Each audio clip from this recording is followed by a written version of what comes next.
Hello folks, I'm Vijit, an engineer by profession.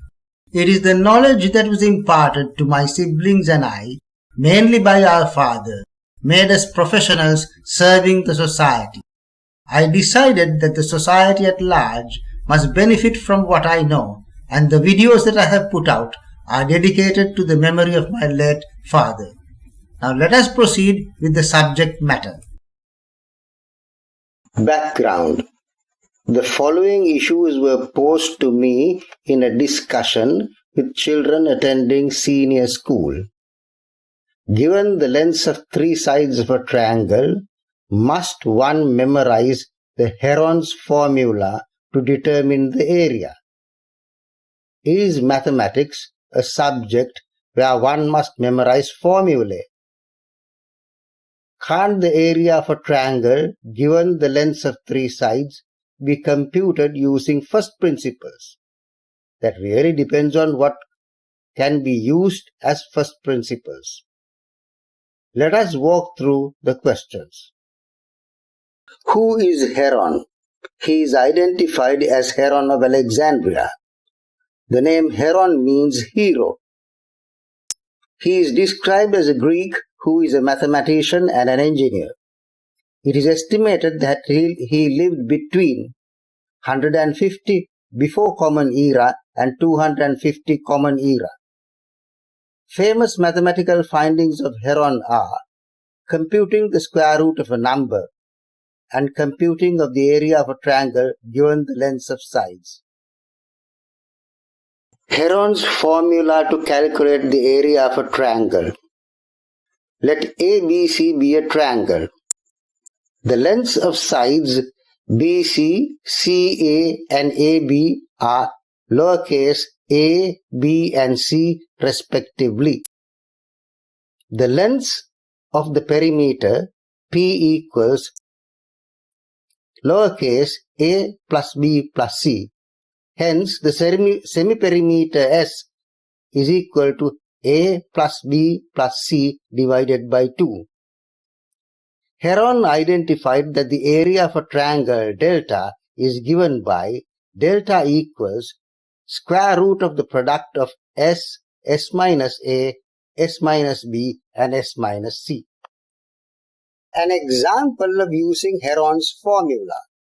In the given triangle, BC is equal to simple A equals 14, CA is equal to simple B equals 13, AB is equal to simple C equals 50.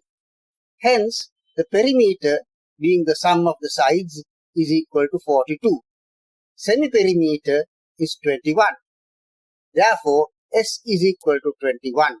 And as shown, S minus A is equal to 7, S minus B is equal to 8, and S minus C is equal to 6.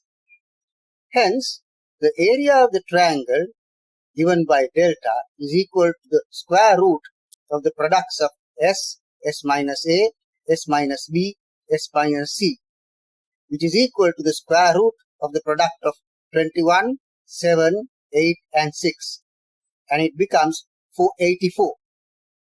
Now, what if I had not memorized the formula? I'm in deep trouble. Can we use first principles? First principles. One may say that first principles must not involve the use of any formulae or theorems. If that principle were to be used strictly, then we must prove quite a lot of things to an impractical degree. I would settle for the use of the following as a part of first principles in this given instance. Namely, the area of a triangle is equal to half times base times height. Pythagoras theorem, that is, in a right angle triangle, the square of the hypotenuse is equal to the sum of the squares of adjacent sides. The use of first principles. In the given triangle, let us drop a perpendicular from A to BC. Let the foot of the perpendicular be D. Let the length of CD be x. Pythagoras theorem for the right-angled triangles ABD and ADC respectively follows that AB squared is equal to AD squared plus BD squared, labeled as equation 1. AC squared is equal to AD squared plus CD squared, labeled as equation 2. Now subtracting equation 2 from equation 1 results in AB squared minus AC squared is equal to BD squared minus CD squared, labeled as equation 3. Let us now substitute the values of the respective lengths in equation 3, obtaining the following. 15 squared minus 13 squared is equal to 14 minus x whole thing squared minus x squared. Making use of the factors of a squared minus b squared as a plus b into a minus b, we obtain 15 plus 13 into 15 minus 13 is equal to 14 minus x into 14 minus x plus x, resulting finally in 56 is equal to 196 minus 28x. Rearranging the terms and simplifying the results, we obtain x equals 140 divided by 28 equals 5. Since x equals 5, let us substitute that value in equation 2, resulting in 13 squared is equal to AD squared plus 5 squared. Rearranging terms, AD is equal to the square root of 13 squared minus 5 squared, which is equal to 12. Now using the first principle that the area of a triangle is equal to half times base times height, the area is equal to 84. We have thus calculated the area using first principles without using Heron's formula. First principles and Heron's formula. Having applied the first principles to a specific case, let us apply the same for the general case for the triangle ABC. Rewrite the equation 3 as follows. AB squared minus AC squared is equal to BD squared minus CD squared. Substituting the values for the respective lengths, C squared minus B squared is equal to A minus x whole thing squared minus x squared, which is equal to A squared minus 2AX. Rearranging the terms, x is equal to A squared plus B squared minus C squared divided by 2A. Let us substitute the value of x in equation 2. B squared is equal to AD squared plus x squared. Now carefully observe the simplification. Therefore, AD squared is equal to B squared minus x squared, which finally becomes 4A squared B squared minus A squared plus B squared minus C squared whole thing squared divided by 4A squared. Apply the factorization of differences of squared repeatedly to get AD squared is equal to the product of A plus B plus C, A plus B minus C, C minus A plus B, C plus A minus B, and the whole thing divided by 4A squared. Let us rewrite the value for AD squared, which is equal to the products of A plus B plus C, A plus B minus C, B plus C minus A, and C plus A minus B, whole thing divided by 4A squared. Note that the factor A plus B plus C is colored in black, A plus B minus C colored in purple, B plus C minus A in green, and C plus A minus B in dark blue for clarity. Let us note the following. Please pause the video if required. Sum of lengths of all sides is twice the semi-perimeter. Hence, A plus B plus C is equal to 2S.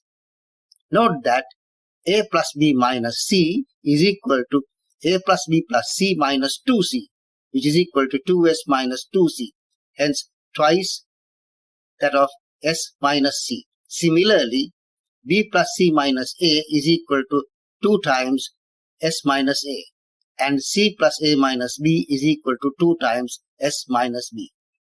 Hence, ad squared is equal to the products of 2s, twice of s minus c, twice of s minus a, and twice of s minus b, whole thing divided by 4a squared. Simplifying the terms, we get 4 times s into s minus a into s minus b into s minus c divided by a squared. Noting that ad squared is equal to 4 times s into s minus a into s minus b into s minus c, whole thing divided by a squared, and rearranging terms, we get ad squared into a squared divided by 4 is equal to the product s into s minus a into s minus b into s minus c. However, the area of the triangle delta is equal to half times the base into height, that is simple a into ad divided by 2. Hence, delta squared is equal to ad squared into a squared by 4, which is s into s minus a into s minus b into s minus c.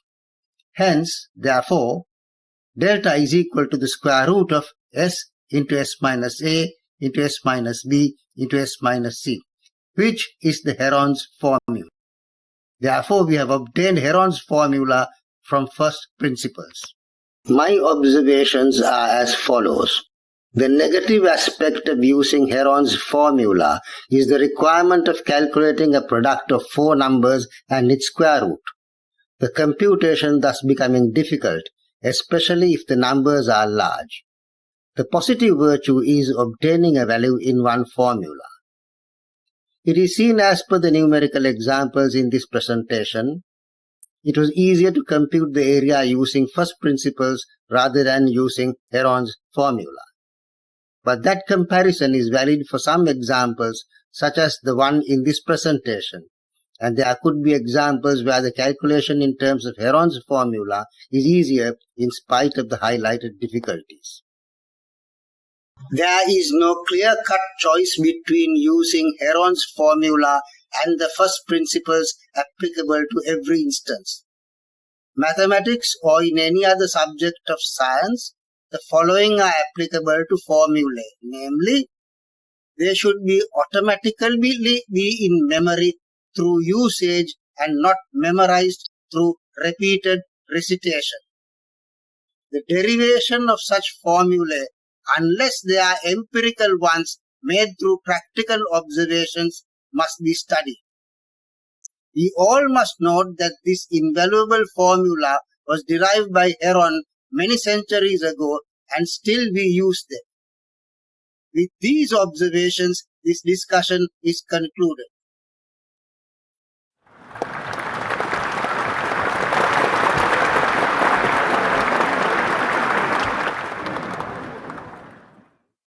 I do hope that you have got to know something which you have never thought much before. If you do appreciate, I am happy, as it bears fruit to my objective. All questions can be mailed to me in the given address. Thank you.